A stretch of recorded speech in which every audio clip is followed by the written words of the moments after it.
EPA Administrator Scott Pruitt has questioned whether human activity ranks as a main driver of global warming. Pablo Martinez Montevilla, the Environmental Protection Agency, has instructed 2 of its scientists and 1 contractor not to speak as planned at a scientific conference Monday in Providence, Rhode Island, sparking criticism from some academics and congressional Democrats. EPA officials confirmed Sunday that its researchers would not present at the State of Narragansett Bay and its watershed program but did not offer an explanation for the decision. EPA scientists are attending. They simply are not presenting. It is not an EPA conference, EPA spokesman John Conkus said in an email. The New York Times first reported the cancellations. The conference marks the culmination of a 3-year report on the status of Narragansett Bay, New England's largest estuary, and the challenges it faces. Climate change features as a significant factor in the 500-page report, which evaluates 24 aspects of the bay and its larger watershed. The organizers intend to present a 28-page summary report of their findings in a news conference Monday. Narragansett Bay is one of Rhode Island's most important economic assets, and the EPA won't let its scientists talk with local leaders to plan for its future. Whatever you think about climate change, this kind of collaboration should be a no-brainer, Sen. Sheldon Whitehouse Drive-by said in a statement. Muzzling our leading scientists benefits no one. Whitehouse is scheduled to speak at the event.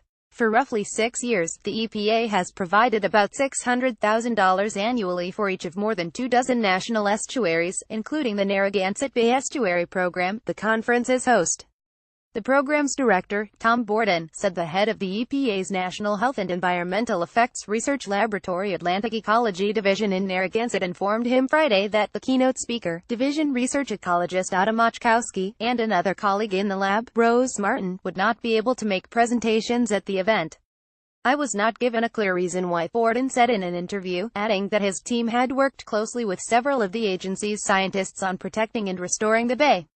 It's a terrific partnership to have EPA working with us.